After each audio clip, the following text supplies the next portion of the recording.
Let's move to this now. Former President Jacob Zuma has penned a scathing letter to President Cyril Ramaphosa. He's questioning Ramaphosa's commitment to fighting corruption. Zuma also challenges Ramaphosa to come clean about financial donations for the campaign that won him the ANC presidency in 2017, better known as CR17. This, as the ANC's National Executive Committee starts a meeting that's expected to discuss widespread corruption implicating party members and employees. Let's chat about that letter with eNCA's Political Editor Vuyo Mvoko. Vuyo, thank you so much for your time. I've just finished reading this thick 12-page letter, and I was looking at how the former president characterizes that letter that Cyril Ramaphosa wrote to ANC members and leaders. He calls it a public relations exercise. He says it's unforgivable, fundamentally flawed, devastating, it's a betrayal, a cardinal error. What is he concerned about? Well, Clement, attacks don't come as full-on and as frontal as former President Jacob Zuma is doing to his successor. I mean, he says you regrettably place the scourge of corruption right at the doorstep of ordinary members of the ANC. Now, Jacob Zuma is a master of the art of appeasing ordinary ANC members who believe in that organization and who believe that it is bigger and more important than anything else in life. Now, throughout his career, he has done that very successfully. Whenever he has come across challenges from where, like when, for example, his own, predecessor, former President Thabo Mbeki, tried to deal with allegations that were leveled at him or found him to be a liability for the party, what Jacob Zuma did was to go to the trenches and actually used ordinary members of the ANC against the president of the ANC at the time. Of course, on the back of what happened in Polokwane, the rest, as they say, is history. And what he's doing through this letter is actually no different.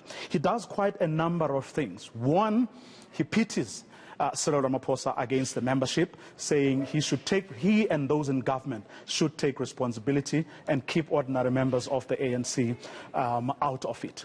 He then suggests that Cyril Ramaphosa is a creation of white monopoly capital that funded his rise to become the ANC president. He is a product and a darling of the media, those of us, he says, buy ink by the barrel. In other words, delegitimizing Cyril Ramaphosa so that ordinary members of the ANC can see in him someone who has actually betrayed the mission. In fact, he uses those words that the mission of the historical mission of the ANC has been betrayed, because he doesn't say it in as many words, but it's basically what he's saying. He's saying, you sacrificed us at the altar of white monopoly capital. You accepted their money so that you become the president of the ANC and of the country. Now we are seeing the results of that, because all you are doing now is actually painting the ANC very badly in the image or the minds of South Africans. Yeah, and in fact, I mean, what you say there about, saying it's a betrayal even to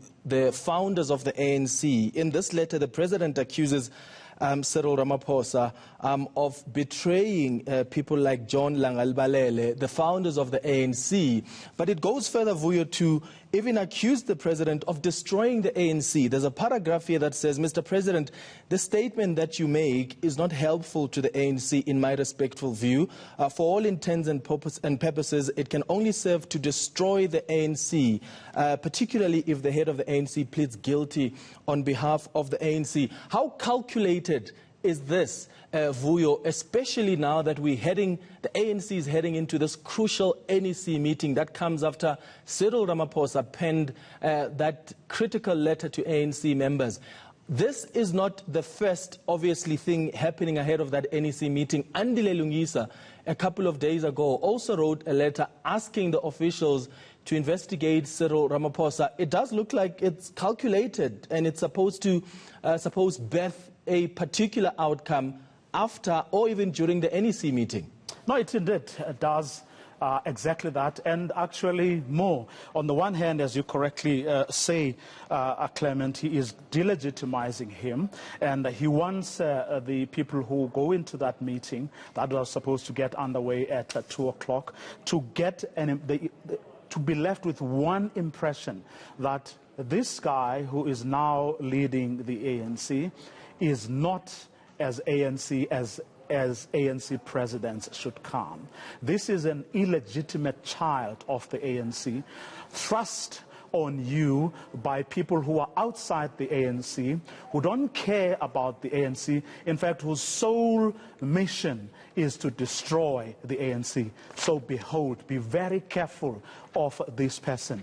He casts him as someone who has actually made money out of the ANC and now comes to delegitimize it and make it this useless party. This is the party of all these stalwarts who over decades, laid down their lives to not only build, but actually defend this organization, which he himself, Cyril Ramaphosa that is not prepared to defend. But he also does something else, Clement. There's a number of parts where he then also casts himself as probably the sole defender, of the ANC. He says he continues to be in the dock. He is facing numerous charges of corruption and other things. And he doesn't mind doing that because he regards that as his mission as an ANC member, but something he thinks Cyril Ramaphosa would never be able to do. So all these things, are not accidental, coming, as you correctly point out, on the same day that the ANC is getting into this very critical meeting where people like Minister Jackson Mthembu and the President himself has actually vowed to take action against those who are corrupt in their midst and those who are dragging the name of the ANC into mud. So it's going to be really interesting as to how much of the arguments that Jacob Zuma is making here in this letter is going to be used by those who are standing opposite the President Cyril Ramaphosa and those who are like-minded. What are the political implications here, Vuyo? I mean, some may argue it is unprecedented for a former president to be writing such a scathing letter to the sitting president and accusing him of not having that appetite to deal with issues around corruption, and also just accusing him, if you will, in getting donations from companies, and in a way or so suggesting that you are being run by white monopoly capital. What are the implications for this party and its leaders who have been putting up this facade of unity for so long, since that 2017 Nasrec conference? Remember, the people who are in that room are in the main or will belong to two distinct groups. Those who feel the time has come for the ANC to act against corruption, or it's going to lose more and more people. Remember, going to this NEC meeting, the South African Council of Churches approached the ANC. They sat down with them and said, we can't back you anymore. We can't be your allies if you continue to be indifferent in as far as this blatant corruption is concerned. The ANC's own ally, COSATU, a couple of days resolved at its executive meeting that was held on Monday and on Tuesday that it can't take this anymore. It is in fact going on a nationwide strike on the 7th of October. Several other people allied to the ANC or who are the ANC's friends or who subscribe to the historic mission of the party have raised their dissatisfaction dissatisfaction about the way things are going at the moment. And it was with that background that ANC President Cyril Ramaphosa did the unprecedented, which was to write this letter to members, which in essence was putting the organization on terms and putting it out there that as they go into this meeting this weekend, be clear about where my mind is. And you'd better come with me, because this is the good of not only the ANC, but the country that we are supposed to lead as this party. So it's going to get heated there, no doubt, not only because of where President Cyril Ramaphosa is coming from, but remember the people who are interested in going against what President Cyril Ramaphosa said in the letter he wrote to members. For them, for those people, it's about their livelihoods. It's about their future.